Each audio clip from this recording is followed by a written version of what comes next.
আসসালামু আলাইকুম lovely audience, আশা করি আপনারা ভালো আছেন। ভাই, বিপিএল 2026 হবে কি না সেই বিষয় নিয়ে আলোচনা করব। ভাই দেখুন, তামিম ইকবাল খান বিসিবির সভাপতি, তিনি বলেছেন বিপিএল এ অনেক ঘাটতি আছে এবং বিপিএল এর দলীয় যারা দল নিবেন তাদেরও মধ্যে অনেক ঘাটতি আছে, বিদয়ী বিপিএল জোড়াতালি দিয়ে এবারে বিপিএল করবেন না, এরকম একটা কথা বলেছেন। আর ওইখান দিয়ে আকরাম খান তামিম ইকবাল চাচায় বলছেন বিপিএল চালিয়ে যাও, কেন তুমি বন্ধ করতেছো, এরকমটাই একটা কথা।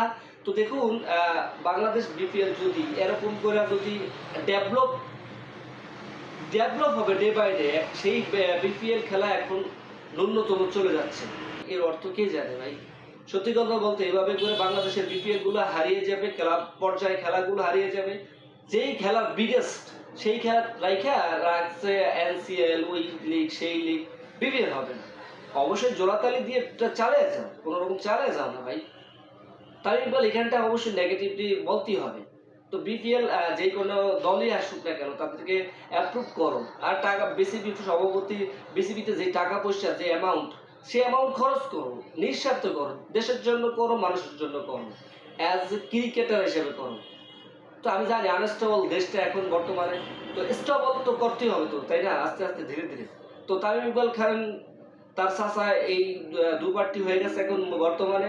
তামিম ইকবালের চাচা বলছে যে বিপিএল খেলা চালিয়ে যায়, এখন তিনি বলছেন না। এটা আসলে কোন রকম মানানসই না। আপনারা কমেন্ট বক্সে জানিয়ে দেন, আসলে বাংলাদেশের ক্রিকেটটা কি আজও অধপতন হবে? অধপতনের দিকেই যাচ্ছে, যেটা দেখি আমরা।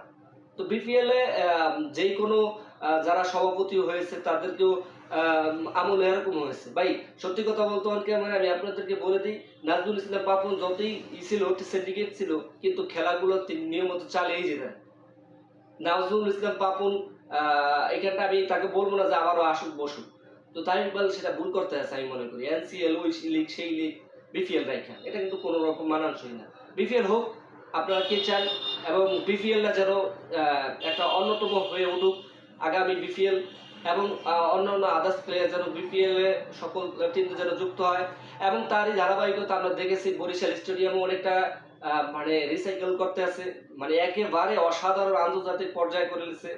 এই প্রথমবারের মতো বরিশালও খেলা হবে আশা করি, এবং শহীদ চাঁদ স্টেডিয়াম বগুড়া সেইখানটাও খেলা হবে। এভাবে করে সারা বাংলাদেশের ছড়াই ছিটিয়ে দেব।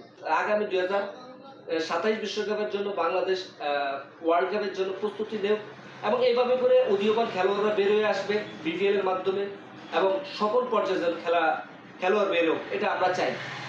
তো বাংলাদেশ যেন এগিয়ে যায়, বাংলাদেশ সিন্ডিকেট মুক্ত এক বাংলাদেশ চাই, সিন্ডিকেট মুক্ত এক ক্রিকেট চাই, ব্র্যান্ড অফ ক্রিকেট চাই। বিপিএলটা যেন মাঠে গড়ায় সেটাও আমরা চাই, কিন্তু বন্ধ রাখলে এটা মানানসই হবে না। That's all.